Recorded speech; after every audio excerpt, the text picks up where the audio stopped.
Hello, this is Pete the Tech Guy, and welcome to another edition of Interviews with Immigrants as we talk to people who have come to the United States from other countries to work, to live, and basically have made their lives here. And today, I am with a woman by the name of Joy who is taking time from her lunch break to speak to me. Joy, thanks for being on the show. Thank you for having me too. Now, you're from Nigeria. What part of Nigeria are you from? From the eastern part of Nigeria. Was there a particular city or town? Yeah, I'm from Imo State, but I live in the south of Nigeria, which is River State, but I'm from the eastern part, Imo State. And what year did you come to the United States? The first time I got to the United States was 2014, February 1st to be precise. So you came to the United States, left and came back? Yeah, I've been coming and going, but this time around, this year, January 12th, I came in and then I'm filing to become a citizen here. So you decided to stay. So now, from Nigeria, tell me about Nigeria. Of course, with Central Africa, I don't remember who originally had it as a colony, if it was the French or the British. But tell me about Nigeria and life there. Well, Nigeria is a unique country. It's my country and I love it. Never withstanding, I still want to experience the Western world and all that. But Nigeria is a country with diverse cultures and traditions, and we have three major ethnic groups in Nigeria. We have the Igbos, we have the Hausas, and we have the Yorubas. And which group are you from? I'm the Igbos, which is the southeast. Now, are the ethnic groups divided by religion, by politics, by language? Yeah, language. We have three major languages. Yes, we have the three major ethnic groups. They have their languages. Inside these three major languages, there are multiple languages from city to city, village to village, community to community, and all that. But our lingua franca is English. And so you spoken English since your youth, then? Yeah, we are taught English from kindergarten. So that must have been very handy coming to America already speaking English. Exactly, because we were colonized by the British. So we started speaking. Every child, as a matter of fact, born in Nigeria, their first word is in English. Now, do Nigerians like that, or do they wish it was more the languages of their various communities, or is that a controversy there at all? No, like I said before, we have three major languages. We're not like South Africa that have one, the Afrikaans, okay? We have three major languages, and sometimes people from my side, the East, we don't understand the Southerners or the Northerners. So the best way is to just communicate with the general language, which, as a matter of fact, when the British colonials were there, they find it difficult to communicate with the cities, the indigenes. They had few of them, they taught English, and they could interpret for them to the masses. So that way, English became like a lingua franca, our first language. It doesn't matter what part of Nigeria you come from, but English is what you speak. Now, so if English is the lingua franca of Nigeria, then obviously, when there's American or British culture, there'd be television and stuff, the World Wide Web and a lot of that is in English, so Nigerians would see it. So you must have had an image of the United States from our TV, from our radio, from ourselves. What did you think of the United States would be like when you decided to come? Actually, my first encounter with anything to do with the United States was my boss. Your boss? Yeah, in Nigeria.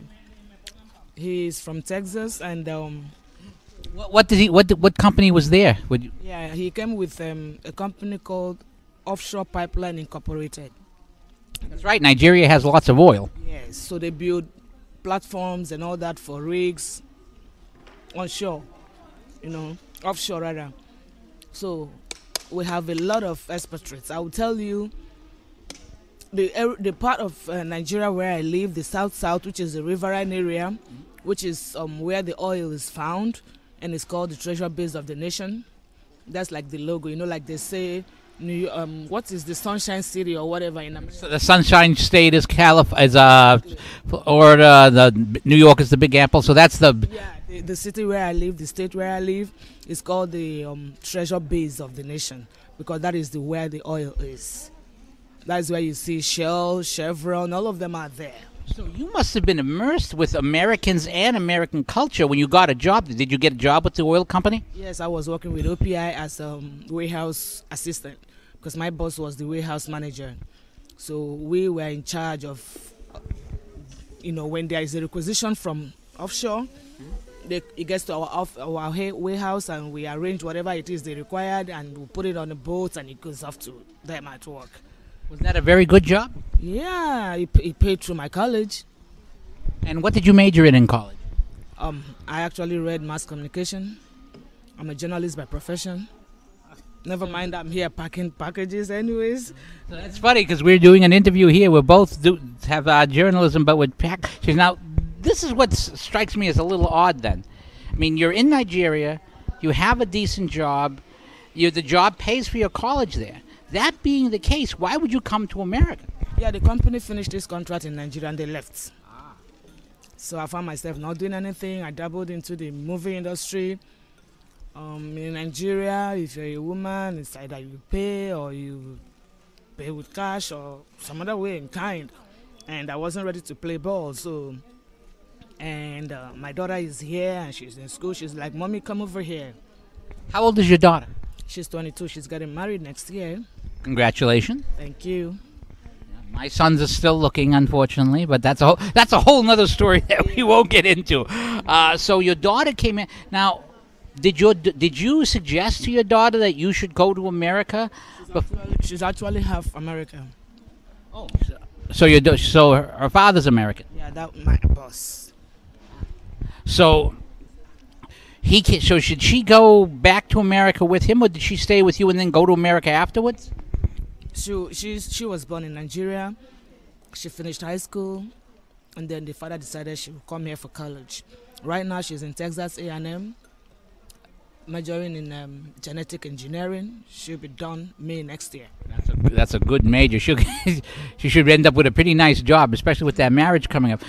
Now, you decided to come here really because you talked about trying to break into the film industry and other things, but they were putting pressure on you as a woman to reward them for your job, as you were unwilling to do. Was America what you expected when you came here to stay? From the time I started coming to the States, I get to notice that there's there's a stay in Nigeria will say you have Abraham as a father. You have an Abraham as a father. I don't know if you know what Abraham stands in the Bible, who he is. Oh yeah, very much so. Okay, so when you have an Abraham as a father, which means he can talk to God for you.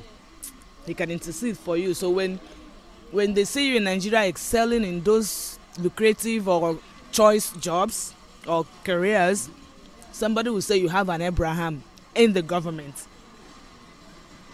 You understand? Yeah, I understand.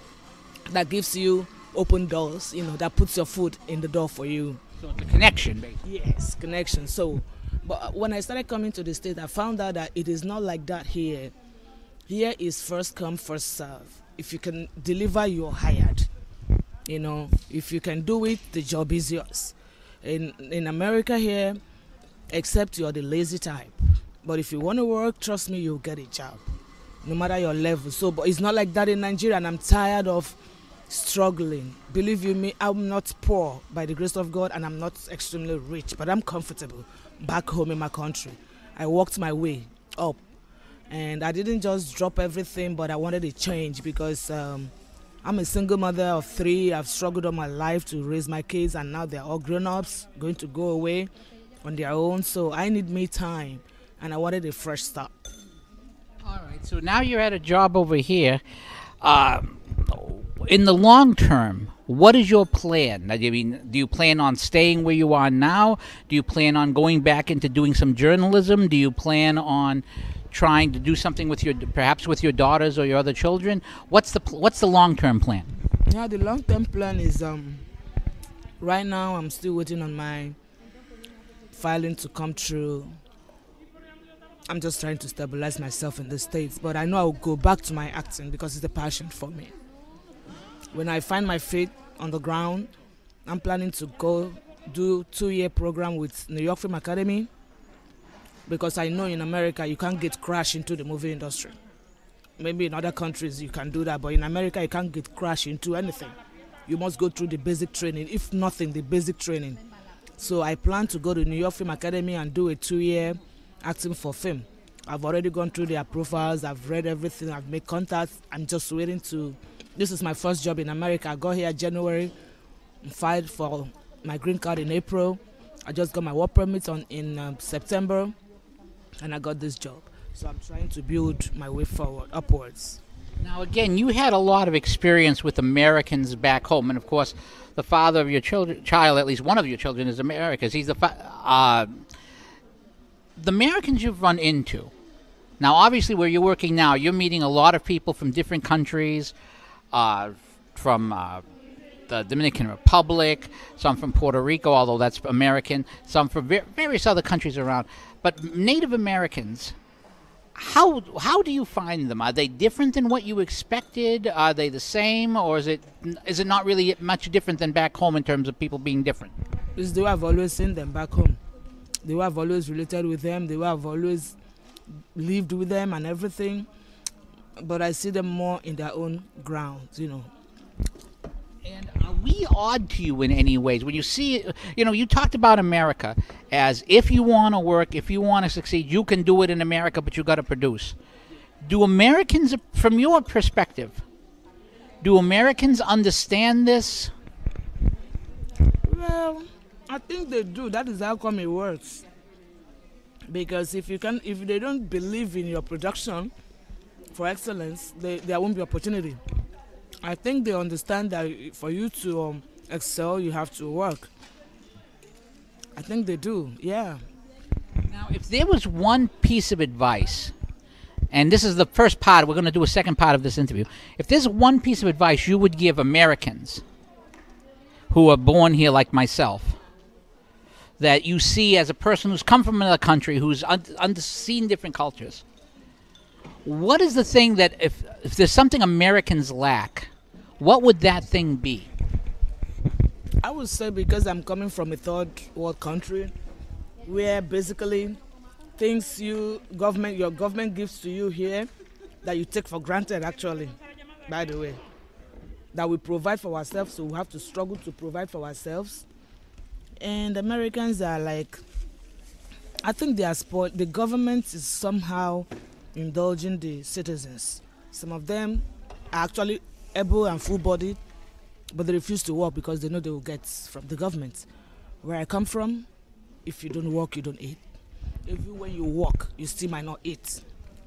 Now, I got to ask you this because I've asked a lot of people. So Nigeria is equatorial, so it's pretty warm. I don't imagine it gets very cold here. Now, you say you've been here since January, and we're in Massachusetts. So what was your reaction to dealing with the winter weather, the snow? That must have been, what do you think of the snow? In Nigeria, we have 4 seasons, or 3 seasons. We have the rainy season, which is like from March till late August. We have the Harmattan, we call it the Harmattan. It's our own version of the winter. Like when you say it's 40, 50 degrees and it's like today's weather, that is like our peak in Nigeria for the Harmattan. So this is the winter for you. I'm in my shirt sleeves because I'm so hot, and this would be your winter back home. Nigeria right now is creeping in. It's towards Christmas, it's creeping in, the cold period. Sometimes it's get very chilly, you can't go outside. I'm saying this from where I live. I live in the south, but people up north actually feel it like yesterday's cold here. So how did you react to winter and snow? That must not have been pleasant.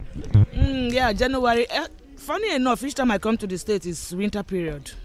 It's either I'm always coming in winter, and then I will be leaving like when the summer is setting in. The first time I got here, before I came, I was always on the news, CNN, watching, checking the weather. So I came prepared. I came with jackets and all that. But still, unfortunately, the jackets I thought that was thick enough. When I got to JF Kennedy, I realized I'd bought a T-shirt in place of a jacket. Stop laughing, you! And then I had to buy me a new jacket. But hey, I adjusted because I am built that way to adjust to any situation and time and place I find myself.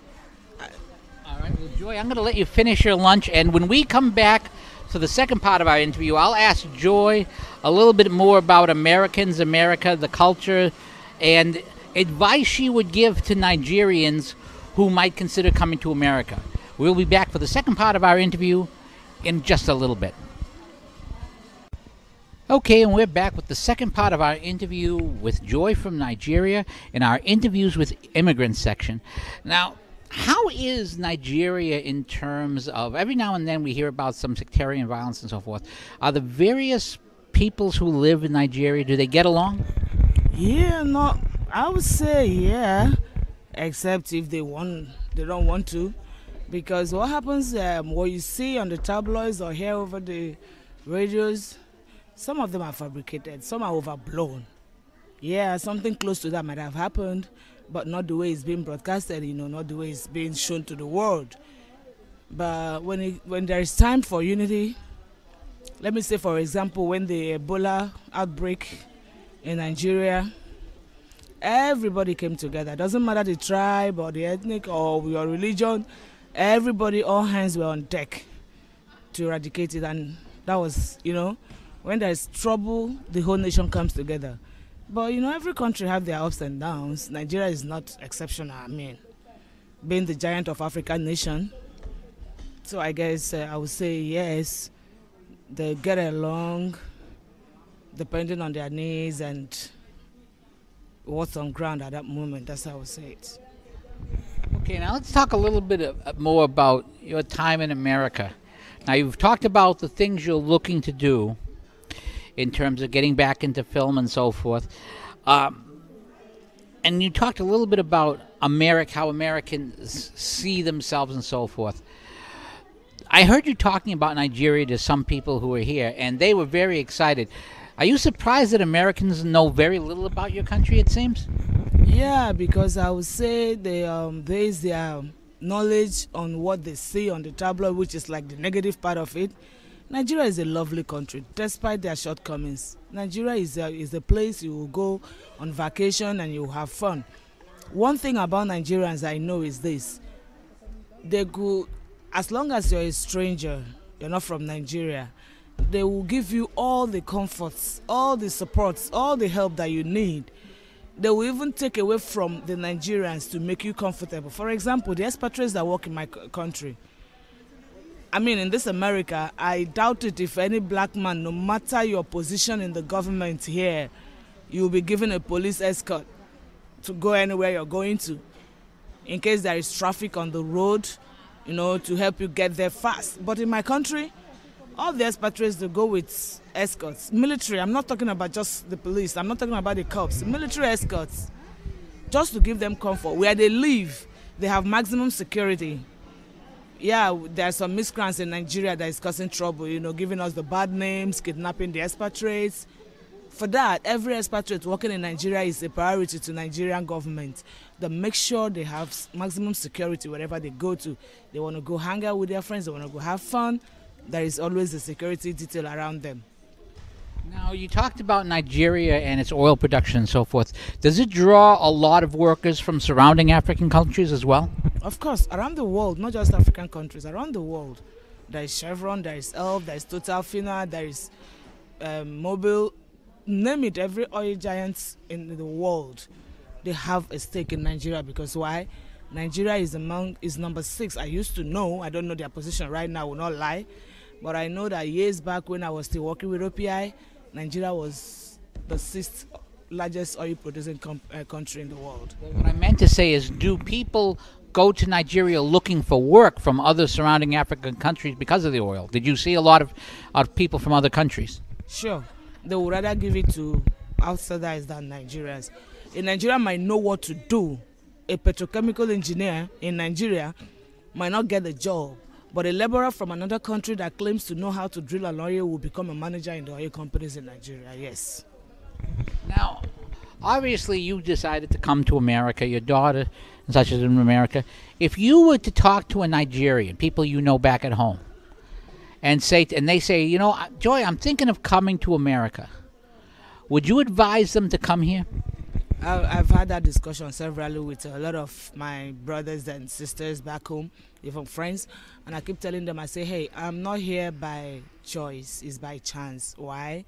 Because my daughter is a citizen, and family orientation, I wanted to be close to my family and all that. Nigeria, there is nothing America is doing or have that Nigeria cannot do better, because we have the oil. If we respect ourselves and do things right, America just do things. There is nowhere you don't see corruption, but in Nigeria is the norm, you know. So I tell them, I say, if you work hard, if Nigeria just do things the way it's supposed to be done, government do their own parts, and we citizens will do our part, trust me, you can get whatever it is you want to come to get in America. Because America is not easy. You can make money here, but there is also a way you will live it here, trust me. Because we have bills to pay. Everything we do for ourselves back home, American government do it for their citizens, and they don't value it as we do. But that's how you pay the bills, because they pay the bills, and that's why they have it. In Nigeria, you don't pay your taxes. Instead of paying your taxes, you go give under the table to the tax officer, and he will write it off, and you expect the government to do what? Perform miracle? It doesn't work that way. So Nigeria, America is the same to me. It's just the mindset. It's just the management that is making it look like America is on top and we are down there. I mean, we have mineral resources, which they don't even have, you know. America runs on oil. America runs on gas. But we have this gas, and that is why they have a stake in my country. They know it, but we don't know it. We don't realize it. They've made their country well. We don't want to make our own well. Instead, we will gather the money and come and invest it here instead of investing it back home. Now, if there was one piece of advice, and we talked about the advice you would give Nigerians about coming here and not coming here, if there was one piece of advice you would give Americans who are already here, who live here, like myself, in terms of, you know, you've seen that, you've lived in Nigeria, you've lived in America, you've seen how Americans are. If there's one piece of advice you would give Americans about how they should, something they could improve for themselves, what would that be? Personally, my opinion about America is this. I see them as world leaders. They should please advise, like some persons in my country took it wrongly when Trump said something that no Nigerian will ever own a property in America. And back home, it caused a lot of problems. And I told him, I said, that is not what he meant. What he meant was, you guys should use your money, whatever it is, develop your country and stop looting and coming to keep it here or buy houses there. If you do it there, before you know it, Nigeria will also look like America, 100%. So I would say Americans, you guys are like lucky. I would say that. Some of them take it for granted. Some of them sit and wait for food stamps. Some of them decide to go on the street and beg when they can work. In my country, my brother was talking to me this afternoon coming to work. He's like, sister, so you're working? I said, yeah. When you know you work and you get paid. In Nigeria, you work. Some teachers, they're still owing them like 7-8 months, 1 year, and they have families and they have mouths to feed. So when you look at it, you're like, some of them will come to work, sign in their names, and go do business outside, go do buying and selling, because they know nobody will pay them. So why stress? It's not like there is no money to pay, but the politicians will decide to put it in their pocket or take it to their Swiss accounts. So you see, Americans, you guys are lucky. At least you're like, let me say 80% working for your people, doing for your people what you're supposed to do for them. In my country, there is nothing like 18 years on your own. Government is taking care of you. It doesn't work that way. Now, you mentioned your daughter is in Texas, and of course you're here in Massachusetts. What other parts of America have you been to? I've been to Florida, I've been to New York, I've been to Washington, D.C., I've been to Maryland. You get around. Because I have families and friends over these places, and they were like, Joy, you're here, come visit. but not this time around because right now I have a job. Now, you spotted. Now, obviously, America's a very big country. So you're living in Massachusetts now. Your daughter's living in Texas. You've been to Maryland, Florida, Washington D.C. How do you find the people? How different do you find the people in the various parts of the country that you've met? I've not really had any problem with anybody. Anywhere I go, I mean, I tell you where I'm from, and I've never had any discriminations or anything, you know. I guess I'm just at home with anybody I meet. By chance or by luck, I don't know. I've always met people that want to be my friend. Even here in Mass, you know. I just got to Brooklyn 2 months ago, and I already have this here, tagging along everywhere. You know, they're all my friends. They make my world go round. I've never had any problems, and I've not noticed anything serious. I know, I hear there is discrimination, there is racism, but I've not witnessed it firsthand, no. And if there's a final message you'd like to give to people who are going to listen to this interview about Nigeria, America, and yourself, what's the final thing you'd like people to take away from this? I would say don't listen to everything you hear about Nigeria and America. Yes, it's a land of opportunity, but then they also have their own issues to take care of, so don't come and add to it if you don't have anything to give. Well, Joy, thank you so much for your time, and again, congratulations on your daughter's upcoming wedding. I hope it all works out very well for you. Thank you so much.